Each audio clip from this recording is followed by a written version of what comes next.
Donc pour les événements de plus de 1000 personnes, vous dites c'est... Oui, c'est bien. Il faudra, il n'y a pas que C'est le déjà pass sanitaire. ça va être réservé pour les déplacements. Hein. Oui, et c'est pour les jauges. Il faut quand même que... Le déplacement à l'étranger. 1000 personnes, il faut quand même respecter la distance aussi et les jauges, que les locaux soient aérés, etc. Et oui, pour les déplacements.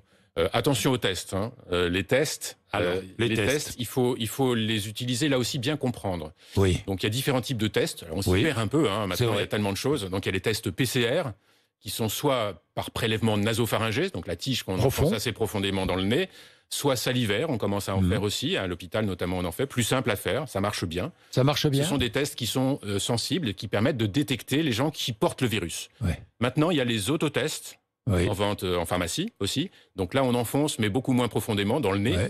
Donc on peut le faire soi-même. L'intérêt, c'est qu'on peut le faire soi-même. C'est des tests antigéniques, c'est pas du PCR, c'est du test antigénique qui a l'avantage donc d'être fait facilement par soi-même, l'avantage de donner un résultat quasi immédiat en 15 minutes, contrairement au test PCR qui nécessite au moins 24 heures.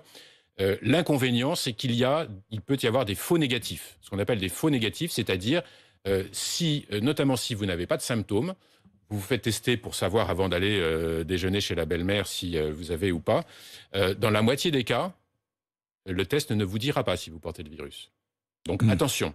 C'est surtout un test qui a l'intérêt de faire ce qu'on appelle du dépistage itératif, c'est-à-dire dans des collectivités, on fait le test 1 ou 2 fois par semaine, et même si on loupe la moitié des cas, c'est pas grave parce que la moitié des cas seront attrapés et on pourra, à condition de derrière de les isoler, tester, tracer, isoler, c'est ça aussi. Donc si on fait ça correctement, en termes de dépistage, c'est efficace. En termes de individuellement, je veux savoir si je porte le virus.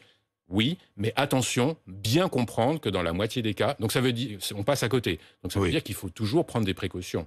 Oui. Si je vais chez la belle-mère, je fais toujours attention de porter le masque. Et si je déjeune avec elle, plutôt dehors. Et si c'est dedans, on aère bien les pièces et on est assez distant. On aère bien. Rémi Salomon. Je voudrais terminer sur ce que j'ai lu hier. Des chercheurs français ont trouvé pourquoi de nombreuses personnes infectées perdent l'odorat. Vous avez vu cela ? Oui, j'ai aperçu ça. L'anosmie. Alors, je vous dis, ce que j'ai lu, vous allez me dire, vous avez un diagnostic médical intéressant. Le virus infecte les neurones liés à l'odorat, inflammation persistante de la muqueuse qui détecte les molécules odorantes au sein de la cavité nasale.